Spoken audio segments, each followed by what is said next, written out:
Hello students, in the previous class we have seen the co-precipitation and post-precipitation, right? So generally I have told you in co-precipitation the mechanism of co-precipitation, that is surface adsorption, okay, inclusion, occlusion. So these are the mechanisms we have discussed in the previous class. But coming to there, in inclusion I have told you that it is dealing with the crystal defects, right?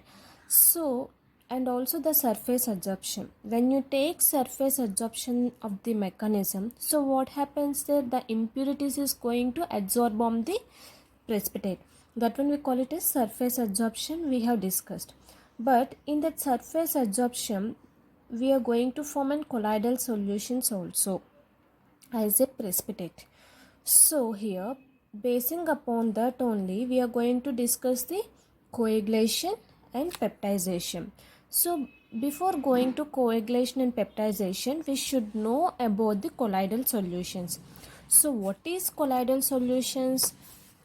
Generally in colloidal solutions, we are going to have three types, that is true solutions, colloidal solutions and suspension solutions. So these are the three solutions we are going to have. Okay, so how we say this is true solutions, colloidal solution, suspension solution is nothing but basing upon their particle size we are going to discuss. So coming to here, the particle size is very less, which we cannot see with our eye. That one we call it as true solutions. We can say easily homogeneous mixture. For example, if you have been taken salt and water, okay, so if salt is dissolved in water and also sugar is dissolved in water, so when they are dissolved in water we cannot see the particles, no, so those means it is a clear liquid solutions. That type of solutions we call it as homogeneous. So means what here, this three solutions is having nearly 10 power minus 10, very minute we are going to have the particle sizes. And coming to here, colloidal solutions. So colloidal solutions which we can see with our eye, example starch and gelatinous, it is also a liquid. So but if you have been taken, it will be a sticky compound. Starch will be very stick. If you take jelly type compounds, it is also stick. Gum, if you have been seen, that is also sticky compound. So means what, the sticky compounds we call it as colloids, means which we cannot, this one also we cannot see with our eye, but the particles is somewhat more compared to true solutions, somewhat less compared to the colloidal solution. So maximum it is going to have some 10 power 3 like that it is going to have. Okay, so coming to suspension solutions, which is a completely heterogeneous solution. Here the particle size nearly it may be having 10 power 10. So basing upon these particle sizes, we are going to discuss about the whether it is true solutions, colloidal solutions or suspension solutions. Okay, so this is about colloids. Generally in colloids we are having lyophilic colloids, lyophobic colloids and also dispersion phase and dispersion medium. So what is dispersion phase? Dispersion phase is nothing but the solute which is having very less amount, that one we call it as dispersion phase. Dispersion medium we are going to take in larger amount, means solvent we can take similarly, that one we call it as dispersion medium. So what we can say here, the dispersion medium is nothing but solvent which will be in a large excess, and dispersion medium is solvent, dispersion phase is solute, okay, which will be less quantity. So this is colloids, and in this we are having lyophilic and also lyophobic. So lyophilic is nothing but what, water attracting compounds we call it as lyophilic, water hating compounds we call it as lyophobic. So based upon these two only we are going to discuss the lyophilic and lyophobic. So now let us see, this is general introduction of the colloids. So coming to here, coagulation. So I am saying the coagulation. So coagulation is nothing but what here, if you take, so see here, this is the dispersion medium, the liquid whatever it is there. So this is what here, dispersion medium. Okay, so see this one, what here, what we can say here,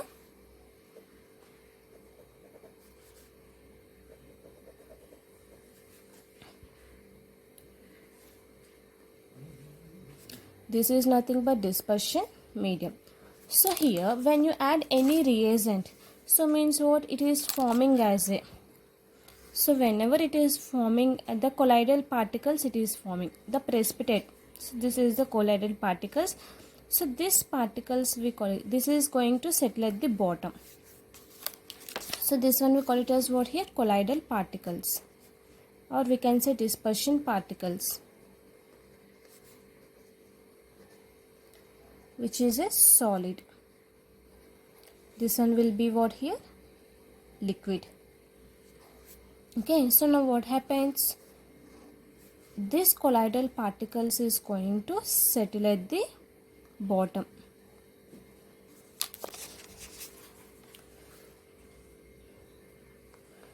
These particles, what happening, these are going to settle at the bottom.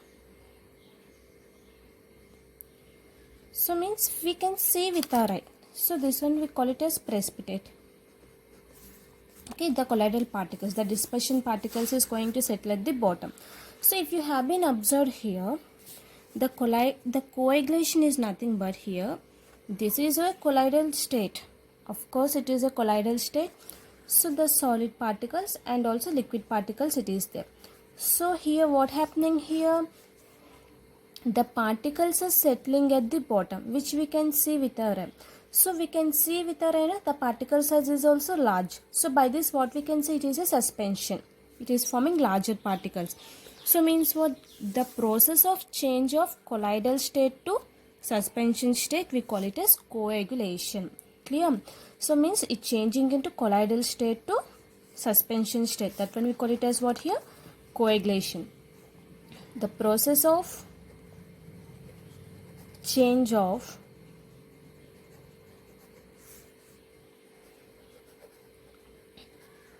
colloidal state into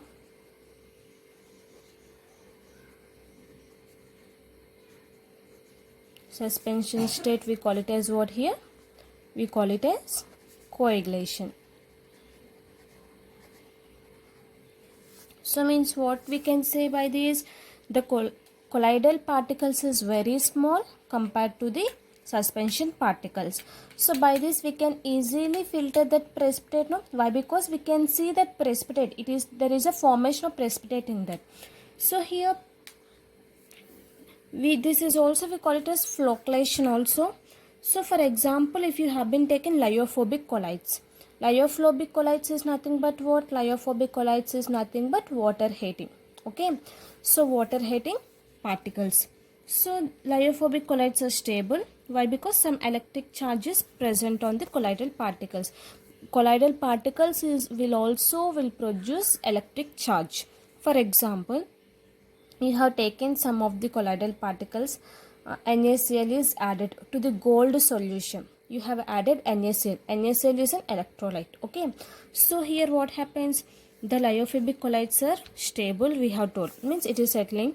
Then when you add some electric charge, means if you add some NaCl to this colloidal particles, so then what happens, this charge whatever is there, it may get neutralized. Means neutralized means there is no change, or it reduces to a some value, it will show some value.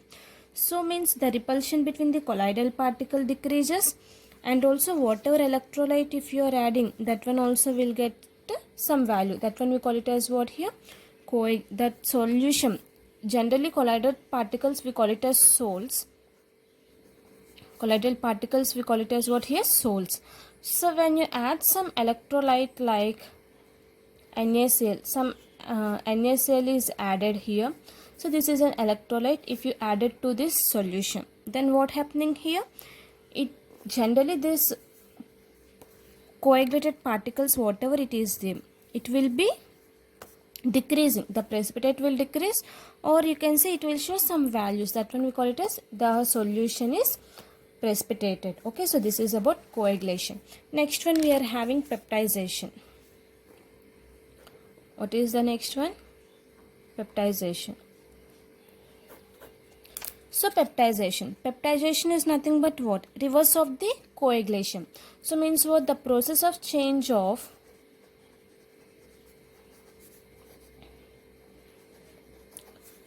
suspension state into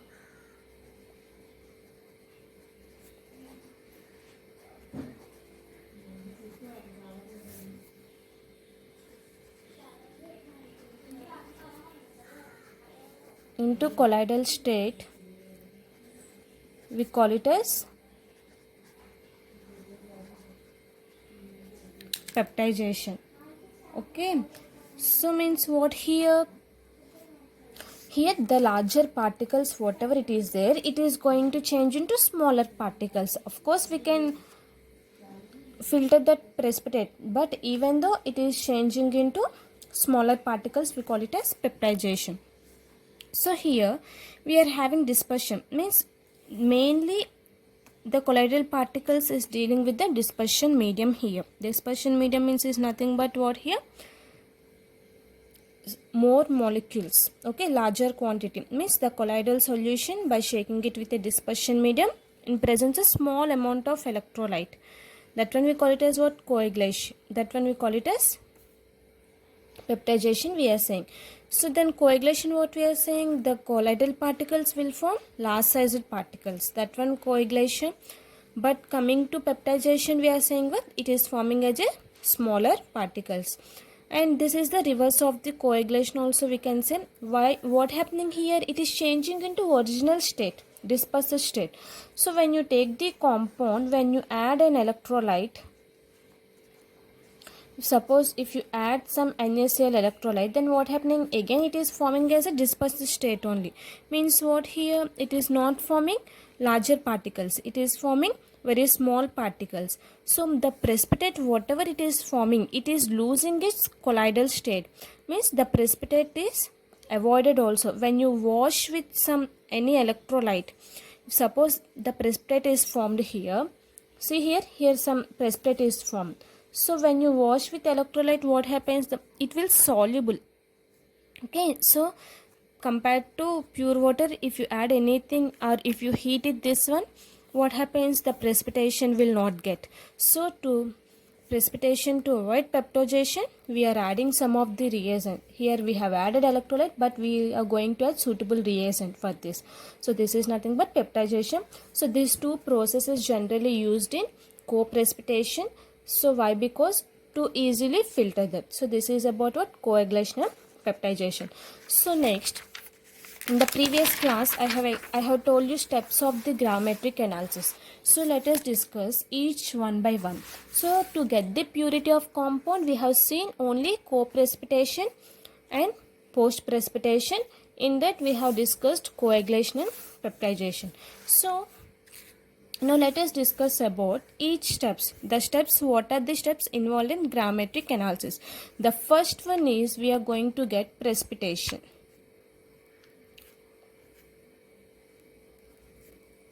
What is the first step we are going to get?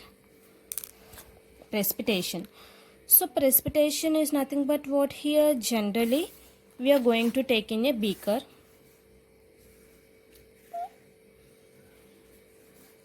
This is the beaker. We are having some solution.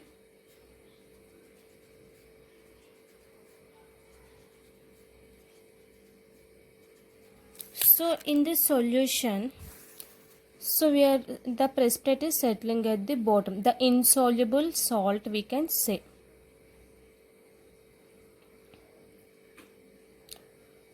So this is one nothing but what here? We can say that this is a precipitate, as we know that. So in titrations, we are doing here titration. So we have taken known concentration of the solution. Means what? Through pipette we are taking.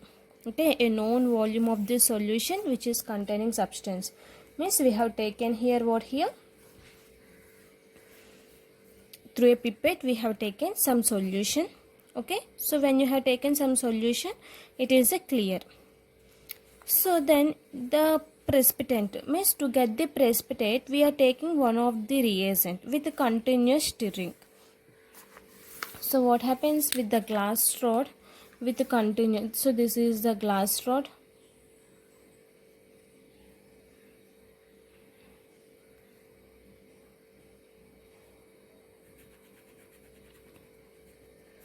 So this is nothing but what? Glass rod. So with this glass rod, so you're going to add some compound, some precipitating agent you are adding here.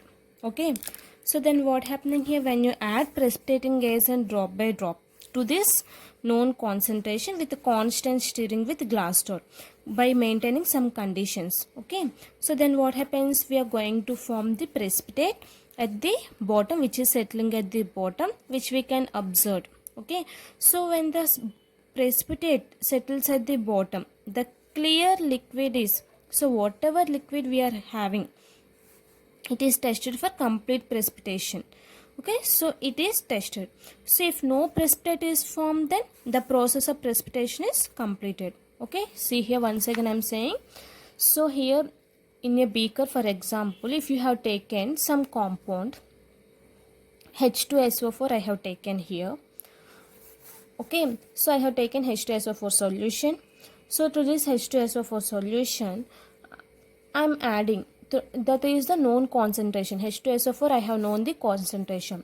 So for that concentration, I am adding what here, BaCl2 solution, drop by drop. So when that is precipitating agent from burette. So when I am adding, I am stirring with the glass rod. So then what happens at the bottom, we are going to form barium sulfate. So this is the barium sulfate, which is forming as a precipitate. Okay, this is settling at the bottom. Suppose no precipitate is formed, then what happens, the reaction is complete. If you're adding some solution to this one, so then what happens, the inside of the beaker, inner side of the beaker, so without splashing, what we can say, so if you add this solution, it can form the precipitate. Okay, so this is nothing but precipitation. So next one we are having, the next step is digestion. What is next one we are having? Digestion. So what is digestion, we can say here, so after the completion of process of precipitation, here we have got the precipitate solution. So then beakers, so this beaker, after formation of this precipitate,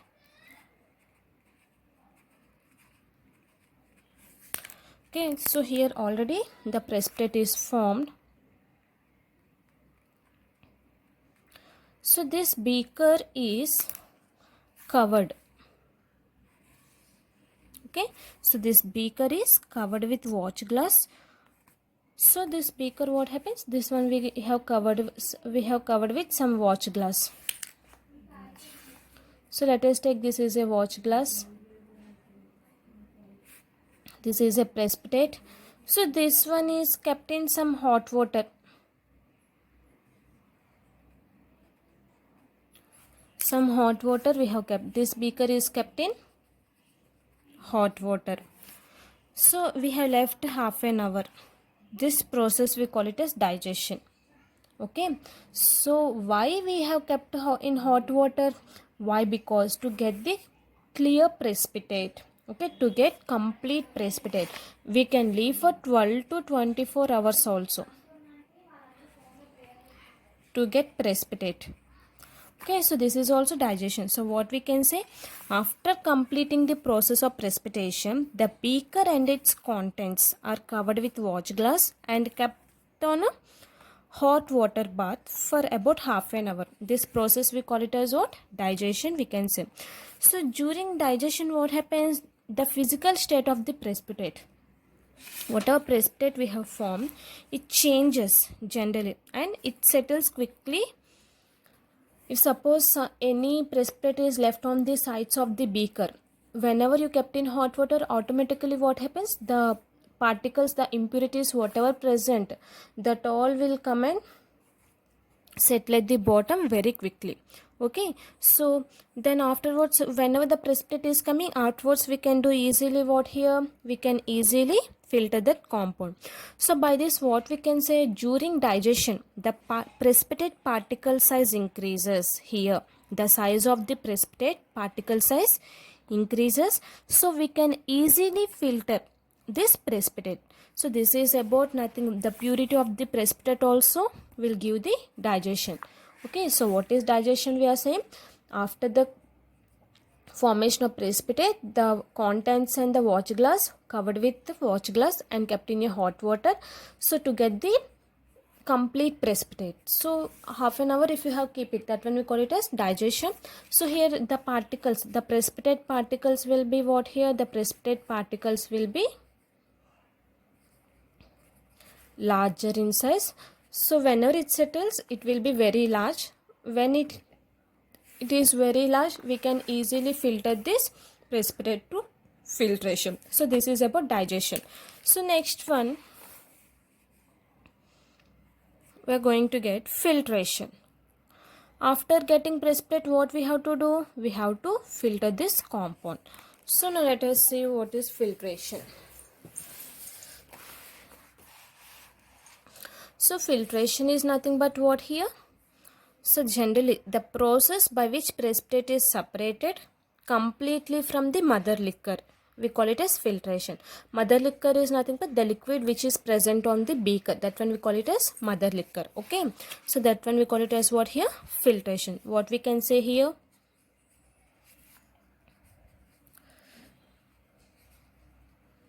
The filtration, sorry, the process by which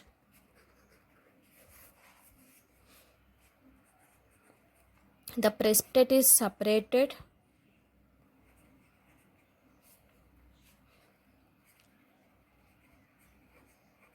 completely from the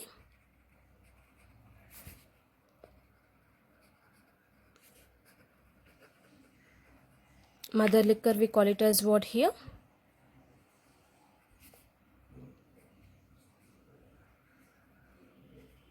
Filtration. So means what here? We are the precipitate whatever we are getting, we are going to separate from it, that one we call it as mother liquor. Is nothing but what? In a beaker whatever liquid it is there, that one we call it as mother liquor. This is known as what here? Filtration. Okay, this filtration is done by using a funnel which is fitted with a filter paper, or by using sintered glass crucible also we can filter. So the funnel will be like this, as we know, we have seen in the lab.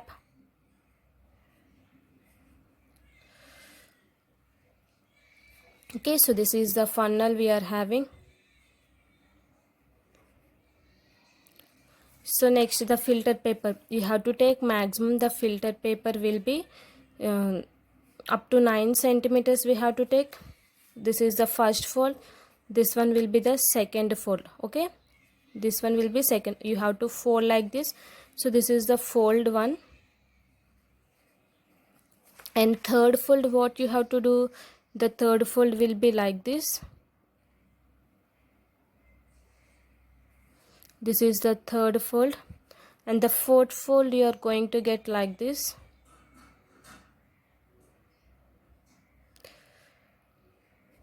So this is the fourth fold, right?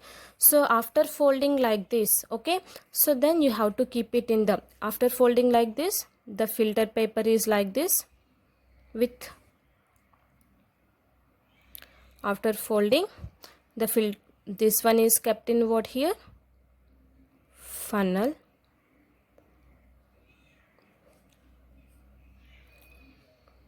This funnel is inserted to the some beaker or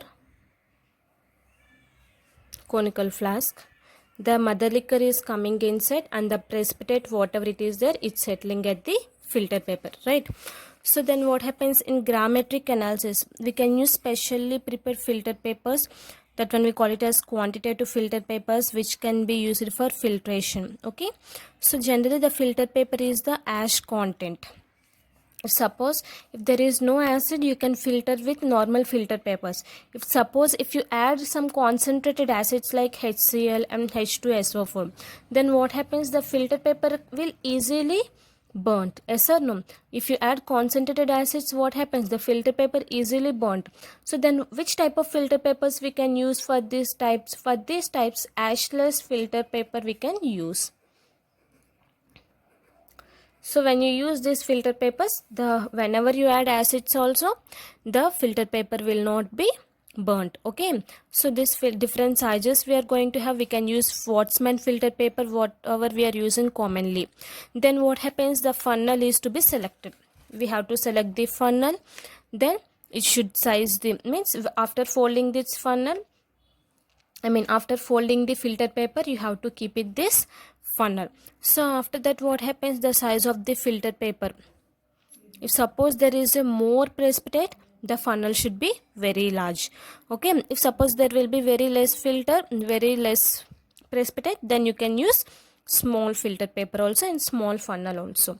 And then what happens after that, the funnel containing, after that the funnel whatever it is there, that one we have to keep it this folded filter paper in funnel stand. Then a clean beaker, this is a clean beaker which is kept below the funnel, so that what happens, the funnel should touch the side of the beaker, but it should not go down to the beaker. Okay, the stem whatever it is there, it should not touch the beaker. So then what happens, the liquid, the mother liquor whatever it is there, that one we call, this is the liquid we are having. So the supernatant liquid whatever it is there, this one we call it as supernatant liquid. So this supernatant liquid above the precipitate in the beaker is transferred by putting it down a glass rod. So we have to stir this one with a glass rod in the beaker. And why? Because if suppose any precipitate is touching, then what we have to do, we have to again we have to take it that liquid and we have to pour it. Okay, so it is, so then the filter paper should be filled completely with the solution. So then the liquid, what happens, the liquid will be drop by drop, it is coming from the beaker and it is on the beaker, and the liquid settle in the beaker almost completely when you transfer from the funnel. Okay, so then finally the precipitate is transferred with the distilled water. So if suppose any leftover precipitate is there, you can add water and you can pour it to this. So this is about filtration. In the next class we can see remaining 3 properties. Thank you.